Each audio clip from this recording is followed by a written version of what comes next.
Syederalun, polisi berhasil meringkus Ardi Saputra, 21 tahun, yang diduga sebagai tersangka pelaku pembacokan secara brutal yang menewaskan 5 orang dan 1 terluka yang terjadi di Desa Uning Sigurgur, Kecamatan Babul Rahmah, Aceh Tenggara, Senin 16 Juni lalu. Tersangka terlihat awalnya di Desa Tenemba Alas dan diringkus di Kute Mejile, Kecamatan Tanoh Alas, Aceh Tenggara pada Senin 23 Juni malam yang diwarnai dengan 2 kali letusan senjata api laras pendek ke atas.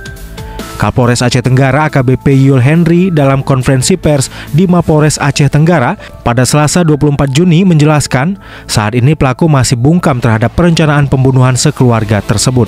Polisi masih terus kembangkan kasus pembunuhan tersebut.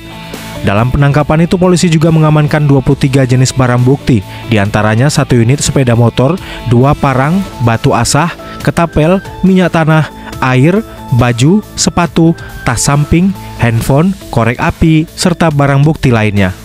Menurut Kapolres Aceh Tenggara, selama seminggu tersangka pelaku pembunuhan ini melarikan diri di kawasan pegunungan dari beberapa desa. Ia juga memakan berbagai jenis makanan yang dapat di dalam hutan belantara dan hingga akhirnya turun ke pemukiman penduduk membeli nasi dan kue. Akhirnya polisi menurunkan tim gabungan yang melibatkan personel Polres, Polsek, Jatan Ras Polda Aceh, dan Babinsa di Babul Rahmah untuk membekuk pelaku. Sementara itu, Bupati Aceh Tenggara M. Salim Fakri SEMM memberikan apresiasi terhadap kinerja Polres Agara. Seperti diberitakan sebelumnya, Syederalun, pelaku pembacokan yang menewaskan 5 orang dan 1 orang terluka di Uning Sigurgur, Kecamatan Babul Rahmah, Aceh Tenggara, ditangkap polisi Polres Aceh Tenggara di Desa Salim Pinem, Kecamatan Tanoh Alas, Aceh Tenggara pada Senin 23 Juni malam. Kami bacakan.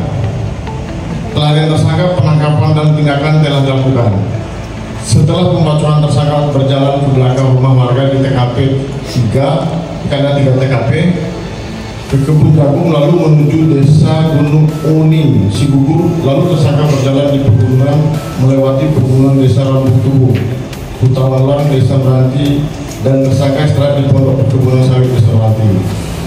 Di hari kedua, sekitar pukul 4.30, tersangka berjalan di pegunungan melewati perkebunan karet sawit warga, lalu tersangka beristirahat di lubuk perkebunan coklat warga di Desa Tui Jongkat sampai sekitar pukul 16.30 dan beristirahat sampai jam 4.30. Di hari ketiga sekitar pukul 4.30 tersangka berjalan melewati perkebunan warga di pegunungan Tui Jongkat dan istirahat di perkebunan jagung warga sampai pagi hari sekitar jam 5.00.